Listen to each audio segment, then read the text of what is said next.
पे उतरेगा जो विरोध अब हो रहा है? बिल्कुल उतरेगा। आप हम लोग मिलकर जो आज काम कर रहे हैं, ये सब चीजें जमीन पर ही उतरने वाली है भविष्य में, क्योंकि मेन स्ट्रीम मीडिया तो दिखाने नहीं वाला। उसने लगातार एक ही घुट्टी पी रखी है कि किसी भी तरीके से मोदी जी को प्रोजेक्ट करना है। देखिए ना, एक पत्रकार में नाम बार बार नहीं लूंगा, ऐसे लोगों को हाईलाइट नहीं करना चाहिए जो 2013 के पहले पेट्रोल के दाम बढ़ने पर उसे बताते थे कि ये सरकार की विफलता है, और आज पेट्रोल के दाम जब बढ़ते हैं तो वो ये कहते हैं कि ये राष्ट्र के गौरव की बात है कि कहीं ना कहीं बोलते हैं ना, नाम बोलिए ना, दलाल सुमित दलाल कह देते हैं ना। अच्छा, कुछ भी कह दीजिए। हाँ, वो क्या है, गोदी मीडिया के एक बड़े पत्रकार हैं वो भी, जो इस तरीके की बात करते हैं कि अब जो पैसा है वो हमारे आयुध निर्माण में जा रहा है, शस्त्र निर्माण में जा रहा है। मतलब बार बार ये राष्ट्रवाद और सैनिकों की खोल में चले जाते हैं जब इनसे शिक्षा, स्वास्थ्य, संरक्षण और रोजगार पर प्रश्न किए जाते हैं। जब मेन मुद्दों पर प्रश्न पूछे जाते हैं तो ये वहां निकल जाते हैं। इसलिए एक बात है कि हुकूमत के लिए, सियासत के लिए, कि सियासत भी इस कदर हम पर एहसान करती है, सियासत भी हम पे इस कदर एहसान करती है कि एक तरफ आंखें छीन लेती है, दूसरी तरफ चश्मे दान करती है। ये सियासत का रूप है जो आज देखने मिल रहा है किसानों को। लेकिन सर, संजीव बालियान जी का कल 3 जगह प्रोग्राम था, जिसमें से एक जगह खाप ने उनको बैठाया, उनसे बातचीत भी करी, लेकिन 2 जगह विरोध हुआ। तो क्या देख रहे हैं, 50-50 है मामला? देखिए, जैसे जैसे आंदोलन गति पकड़ता जाएगा, जो एक जगह भी रही है वो भी नहीं रहेगी, वो भी खिसक जाएगी। अभी 2 जगह हुआ है ना, वहाँ भी होगा।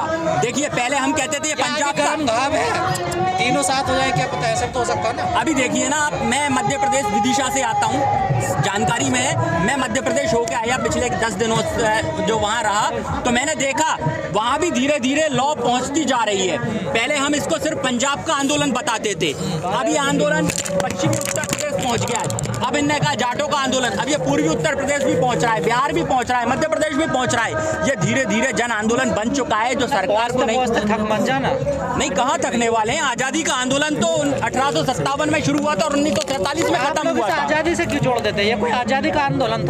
बिल्कुल है आजादी का आंदोलन। सन 19 ये 2 कानूनों का मामला, एक संशोधन हुआ है, 3 चीजों का मामला है पूरा।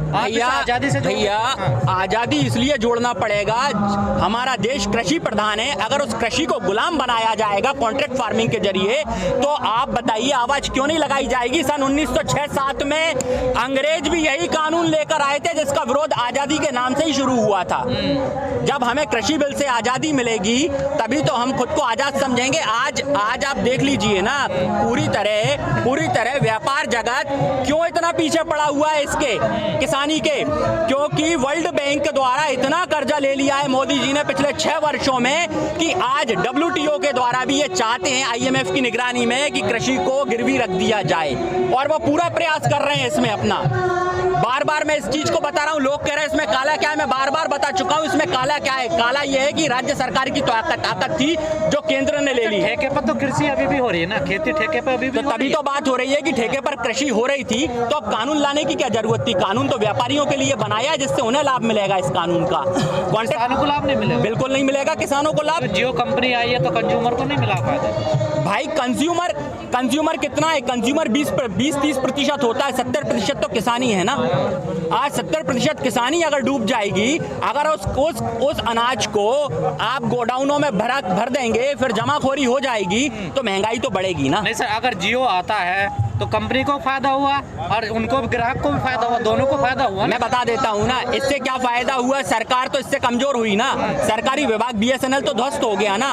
भाई, सरकार उसे कहते हैं जहाँ सरकारी विभागों को मजबूत किया जाए। जैसे कि मैं आपको एक एग्जांपल सेट करता हूँ, रेल मंत्री रहे लालू यादव जी ने, जब सरकार घाटे में जा रही थी, रेल घाटे में जा रहा था, तो उन्होंने उस रेल को घाटे से बाहर निकाला और सरकार को फायदे में लेके आए, रेल कर्मचारियों की नौकरी बचाई। तो सरकार मजबूत जब होती है जब सरकारी विभाग मजबूत होते हैं। निजी विभाग मजबूत होने से सरकारी विभाग मजबूत नहीं होंगे। हाई लेवल लेना चाहते हो वैसे सरकारी, तो फिर टैक्स छोड़ दो। टैक्स क्यों ले रहे हो? टैक्स तो सरकार चलाने के नाम पे होता है ना। फिर हमसे टैक्स किस बात के वसूले? यार, इस टैक्स के बदले में आप हमको संवैधानिक सुविधाएं देने की बात करते हैं ना। शिक्षा, स्वास्थ्य, संरक्षण, रोजगार, आप ये सब प्राइवेट करे जा रहे हो और हमारी रोटी उसको भी प्राइवेट कर दोगे तो फिर टैक्स किस बात का? आप कह दो खुले मन यही से। तो दिक्कत ना सर, आप टोल फ्री करने की भी बात करते हो, टैक्स करना चाहिए ना, तो देश कैसे चलेगा? वन नेशन टू टैक्स कैसे? एक तरफ आप क्या कहते हैं गाड़ी पर पहले ही आप रोड टैक्स लगा लेते हैं, फिर टोल टैक्स लगा लेते हैं। ये दोगली नीति कब तक चलेगी? तभी मैंने कहा ना कि एक तरफ आप आंखें छीनते हो फिर चश्मे दान करते हो। यही दोगली नीति है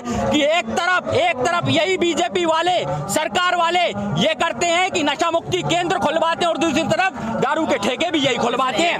एक और सुन लीजिए, 6% लोग टैक्स देते हैं, बस ये भी जानते हैं ना, 93% लोग टैक्स नहीं देते। तो अरे एक मिनट रुक जाइए, आप दूसरी भी दोगलापन सुन लीजिए ना। पहले दोगलापन तो सरकार का देखिए कि एक तरफ गौरक्षा अभियान के नाम पर ये तमाम पूरे देश से चंदा इकट्ठा करते हैं, पैसा खर्च करते हैं और दूसरी तरफ गौ कत्ल खाने भी यही खुलवाते हैं। इसको क्या कहेंगे आप? अब रही बात आपकी, जो आप कह रहे हैं कि ये इतना होता है, ये इतना होता है, मैं बार बार कह रहा हूं ना, इसको अच्छा कीजिए ना, मजबूत कीजिए ना। आप नोटबंदी लाकर आपने कौन सा आतंकवाद रोक दिया? नोटबंदी लाके आपने कौन सी काला क्या कहते हैं काला धन वापस ले आए? यही थे ना बाबा रामदेव जो ये कहते थे कि मतलब देखिए क्या हास्यास्पद बात है, जो कहते थे कि आपको 35 रुपए पेट्रोल चाहिए या 85 रुपए पेट्रोल चाहिए।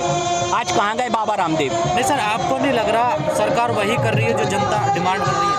सरकार वो कर रही है जो बार बार जब ये खोल बताती है कि कांग्रेस ऐसा करना चाहती थी, तो मैं बार बार कहूंगा आप घोषित कर लो कि आप भी कांग्रेस हो। सर वही तो हम आपको नकार देंगे। आप विकास की बात करते हैं, अगर विकास चाहिए लोगों तो पश्चिम बंगाल में अब दुर्गा राम नहीं चाहिए किसी को, वहाँ दुर्गा राम पे इलेक्शन हो रहा है सर।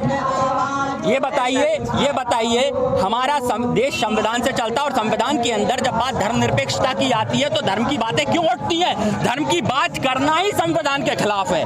आप विकास की बात कीजिए, विकास में मैं बार बार 4 मुद्दे जोड़ता हूँ, शिक्षा, स्वास्थ्य, संरक्षण, रोजगार है जो संविधान का विरोध भी करता है और संविधान को जलाया भी गया था सर। तो भाई मैं तभी बार बार कहता हूँ कि मेरा नाम दीपक पांडे है। मैं आपको एग्जाम्पल सेट कर देता हूँ। शहीद चंद्रशेखर आजाद को मरवाने वाला भी पंडित ही था, वीरभद्र तिवारी, जो जिसने आरएसएस वाला था, जिसने दलाली की थी, जाके मुखबिरी की थी। तो मैं वो पंडित नहीं हूँ। मैं धर्म के नाम पे भ्रम नहीं फैला सकता। सर आपने कहा देश संविधान, मैं सुन लीजिए, मैं धर्म के नाम पे भ्रम नहीं फैला सकता। अगर कोई राम को मानता है तो कोई कृष्ण को भी मानता है। अरे आज भाजपा वालों ने हमारे राम को बंदी बना के रख दिया है। राम को बंदी बनाकर, एक बार राम बंदी बने थे मेघनाथ के टाइम पे, रावण राज में, जब रावण का राज था तब मेघनाथ ने बंदी बनाया था।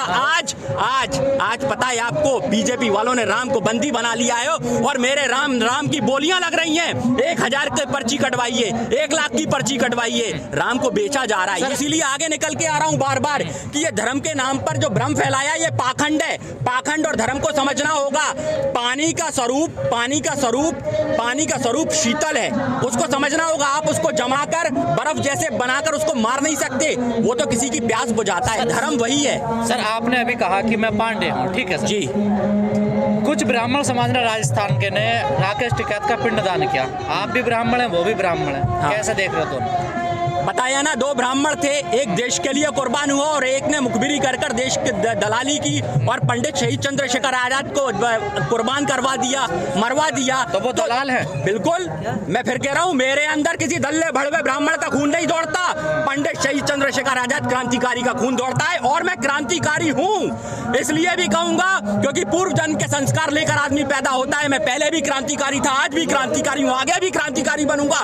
मेरे विचारों को नहीं मार सकते आप, मुझे मार सकते हो। ये भगत सिंह ने भी कहा था, अगर मैं मर भी गया तो ऐसे ही दल्ले भड़वे नेताओं